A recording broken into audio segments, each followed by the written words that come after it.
While some headlines are shouting about Canadian lumber prices, the real story isn't that simple. A decades-long trade war is reaching a boiling point, and it could be the tremor before a major earthquake in the U.S. housing market. It looks like a classic story of supply and demand, but when you dig in, you find a bitter trade dispute, massive financial pain for Canadian companies, and a political game of chicken with your wallet caught right in the middle. The price you pay for a 2x4 is just the last stop on a brutal international journey. The headlines might make you think Canada is gouging the U.S. consumer, but that's not what's happening. The truth is far more complex and could signal a major shift in the housing market that will catch millions off guard. So, what's really going on behind the scenes, and how could it impact your wallet, your home renovation, or even your ability to buy a house? We're going to break it all down, because what's coming next is something every American needs to understand. Let's start with the big, screaming headline, a Canadian price shock. It paints a picture of lumber prices flying off the charts, but is that what's really going on? No, not exactly. The real story isn't record prices, it's nerve-wracking volatility. To understand what's happening now, we have to look back. The truly insane prices happened during the pandemic boom of 2020 and 2021, when a frenzy of home building and DIY projects collided with massive supply chain disruptions. That was a true price shock. What we're seeing today is different. It's not a simple moonshot, it's a volatile storm. For much of the last couple of years, high interest rates in the U.S. put a damper on the housing market, weakening demand. Mills, especially in Canada, had built up inventory expecting a different scenario, and suddenly they were facing an oversupply. Many mills were actually producing lumber at a loss for a significant period. But the market didn't stay down. As 2026 began, prices started to rally. So, are these prices at a record? No. But are they stable? Absolutely not. This recent climb is the shock that headlines are grabbing onto. It's a sudden, sharp reversal that has caught the market off guard. This volatility is the real story. Imagine trying to budget for a deck this spring. 1 month, the price is falling, giving you hope. The next, it's shooting up again, throwing your entire budget into question. This isn't a simple case of Canada deciding to charge more. It's the symptom of a much deeper problem. The real question isn't why are prices so high, but why are they swinging so wildly? To answer that, we have to look north of the border. So, if it's not a straightforward case of runaway prices, what is Canada's role in this mess? This is where the story gets interesting. Canada isn't unleashing a price shock. In many ways, Canada is the one taking the hit. For decades, a bitter trade dispute has raged between the U.S. and Canada over softwood lumber, often called the lumber wars. At its core, the U.S. lumber industry claims that Canadian producers are unfairly subsidized because most of their timber comes from government land at set prices, known as stumpage fees. The U.S. argument is that these fees are artificially low, giving Canadian companies an unfair edge over American producers who typically harvest from private land at market-driven prices.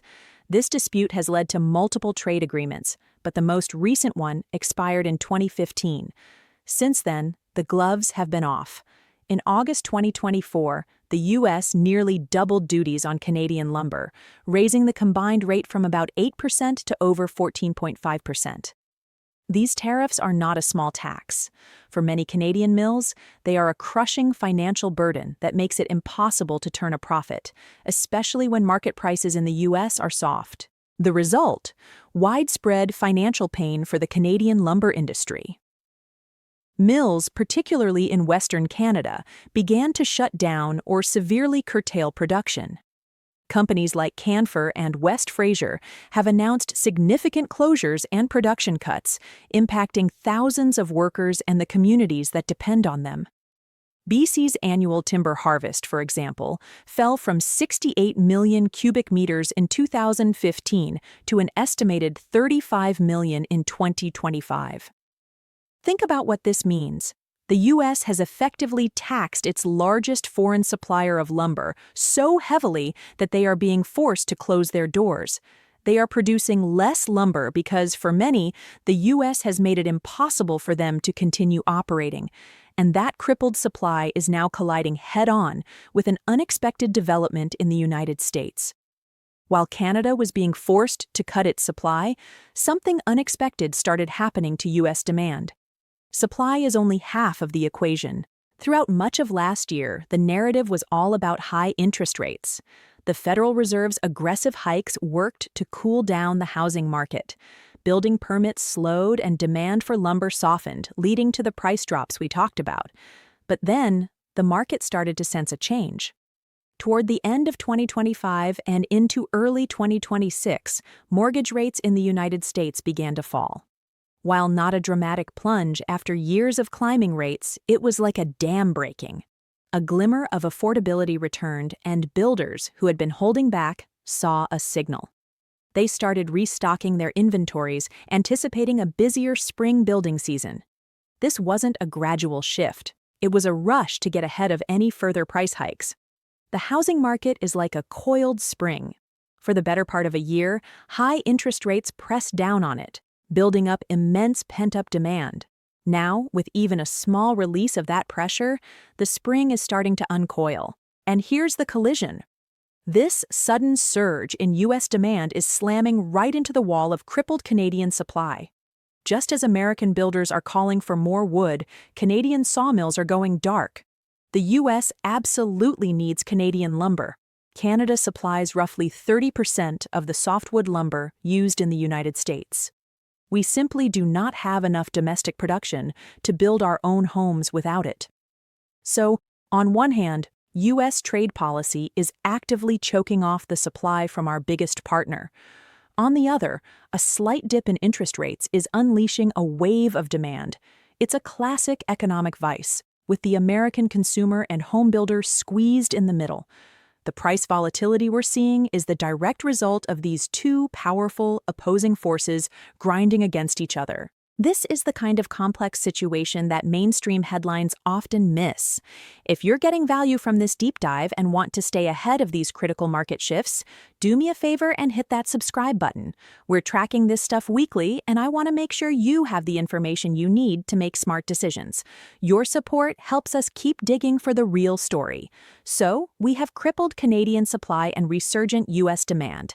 What does this actually mean for you? This is where the economic theory becomes painfully real. The most direct impact is on the cost of building a new home.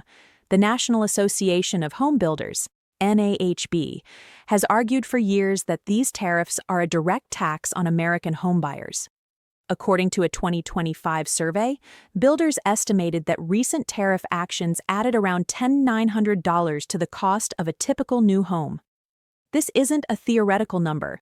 It's a real cost passed from the builder to the buyer. But this is where the debate gets heated, because there are two very different views on this in the U.S. On one side, you have the U.S. Lumber Coalition and domestic producers.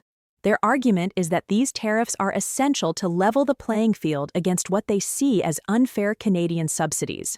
They believe the duties protect American jobs and allow U.S. mills to invest in expansion. On the other side, you have homebuilders, construction companies, and consumer advocates. They see the tariffs as a self-inflicted wound, arguing that while they may protect some jobs in sawmills, they jeopardize many more in construction by making homes less affordable. They point to a simple fact: the U.S. cannot meet its own lumber demand and is structurally dependent on Canadian imports. Therefore, taxing these imports creates the exact kind of price volatility that hurts the entire economy. And it's not just about lumber. Tariffs have also hit other building materials like kitchen cabinets and vanities, adding more costs to construction. When you see that price tag on a stack of lumber, you're not just seeing the cost of wood, you're seeing the cost of a decades-long trade war and the tension between two U.S. industries, with the bill ultimately landing on anyone trying to build, renovate, or buy a home. Section 5. What happens next? Predictions for 2026 and beyond. This brings us to the big question: Where are we headed? The future of lumber prices is balanced on a knife's edge. Analysts are trying to make sense of the chaos, and their predictions reflect the deep uncertainty. Heading into the spring building season, some models predict prices could climb slightly, but many believe this recent rally, driven by restocking, might run out of steam. A slower-than-expected start to building could easily cap those gains. Looking further into 2026 and 2027, the picture gets even murkier. Some analysts see prices stabilizing, while others are more bullish, suggesting a potential rebound if housing demand continues to strengthen. It all depends on a few critical wildcards. The first is the U.S. housing market. Will the Federal Reserve's actions lead to lower mortgage rates and spark more demand? Or will stubborn inflation keep a lid on the market? The fate of housing in 2026 is the single biggest driver for lumber.